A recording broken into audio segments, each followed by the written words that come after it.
கிறிஸ்துவில் பிரியமானவர்களே, இந்த நாளுக்கான மாலை நேரம் என்ன? அப்போஸ்தலனாகிய பவுல் ரோமருக்கு எழுதின நிருபம் 16வது அதிகாரம் 24வது வசனம். ரோமர் 16:24. ரோமன் 16:24.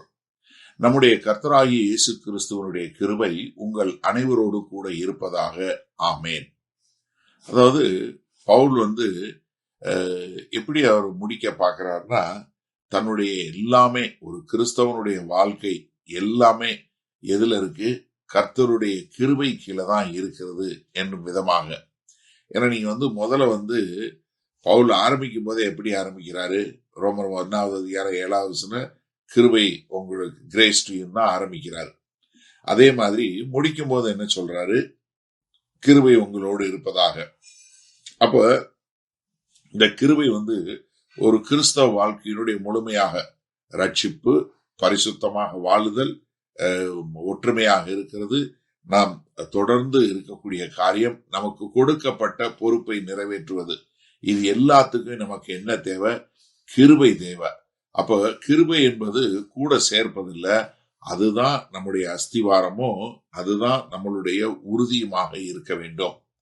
இங்க இந்த கிருபை என்பது என்ன? கர்த்தரிடந்து வரக்கூடிய தகுதி இல்லாத மக்களுக்கு கிடைக்கக்கூடிய ஒரு காரியம். இது மனிதனுடைய ஒரு சுய முயற்சியினால வரக்கூடியதே இல்லை. என கிரேக்க மொழி பதம் கேரிஸ் என்று சொல்லக்கூடியதுக்கு நிறைய இடங்கள்ல கைண்ட்னஸ், ஒரு மனதுருக்கம் என்று சொல்லக்கூடிய ஒரு காரியம். ஆனாலும் நீங்க இங்க பார்க்கும்போது இங்க என்ன, நம்ம கிருபையினால என்ன பண்ணோம்? நாம் நீதிமானாக்கப்பட்டோம். ரோமர் 3:24 சொல்லும்போது என்ன சொல்றாரு? நம்ம இலவசமாய் அவருடைய கிருபையினாலே நீதிமான்கள் ஆக்கப்பட்டோம். அது மாத்திரமல்ல, ரோமர் 5வது அதிகாரம் 15ல இருந்து 21 வசனம் வரைக்கும் எப்படி கிருபை இயேசு கிறிஸ்து மூலமாய் நமக்கு வருகிறது என்று சொல்லக்கூடியதாக.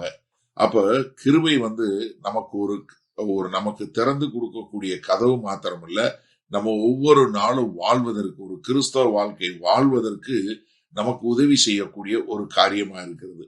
இப்ப இந்த கிருபை யாருக்கு?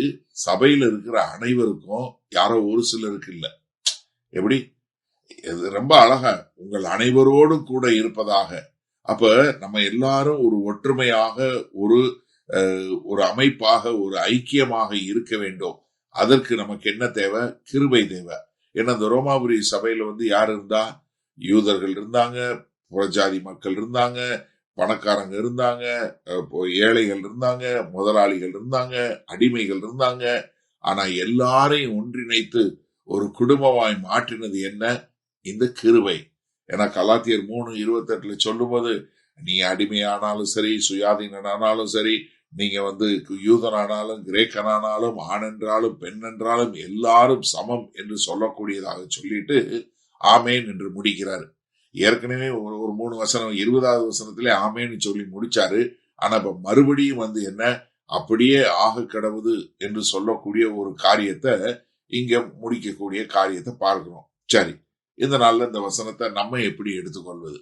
அதாவது நீங்க இன்னைக்கும் சரி, என்னைக்கும் சரி, உங்களுடைய பலம், உங்களுடைய விசுவாசத்தினுடைய நங்கூரம், உங்களுடைய அஸ்திபாரம் எதுல இருக்குன்னா, கர்த்தருடைய கிருபையில இருக்கிறமே ஒழிய வேற எதுல இருக்கக்கூடாது.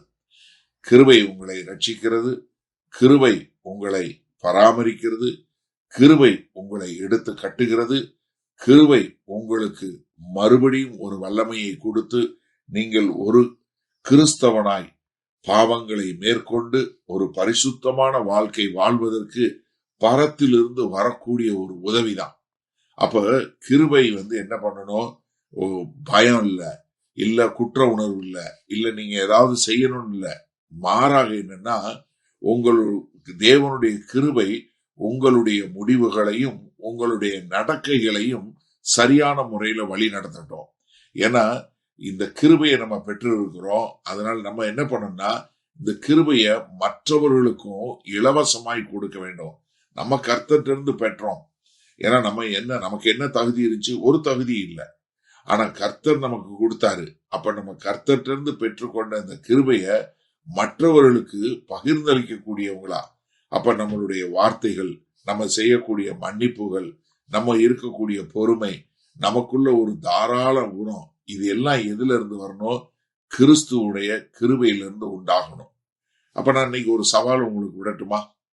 நீங்க இன்னைக்கு யாராவது ஒரு ஆளை தெரிந்தெடுங்க. நீங்க ரொம்ப பெருசாலாம் வேணாம், யாராவது ஒரு ஆளை தெரிந்தெடுங்க.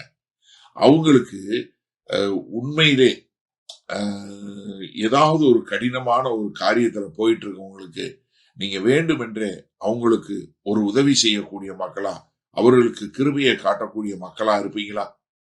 செய்து பாருங்களேன். வல்ல பிதாவே, இதோ அந்த அருமையான நல்ல நாளுக்காய் நன்றி. இது ஒவ்வொரு நாளும் ஆண்டவரே, நாங்கள் உம்முடைய கிருபை தான் எங்களை தாங்கி, எங்களை பாதுகாத்து, பராமரித்து, போஷித்து, இதோ உமக்கு பரிசுத்தமாய் வாழ வைக்கிறது. அதனால ஆண்டவரே, நாங்கள் எப்போதும் உம்முடைய கிருபையிலே நாங்கள் பலப்பட்டு கொண்டு வாழ எங்களை முழுமையாய் ஒப்புக் கொடுக்கிறோம். மீட்பரும் இரட்சகருமாகிய இயேசு கிறிஸ்துவின் மூலம் பிதாவே, ஆமேன். கர்த்தர் உங்களை ஆசீர்வதிப்பாராக. நாம் நாளை காலை தினசரி தியானத்துல சந்திப்போம். Good night.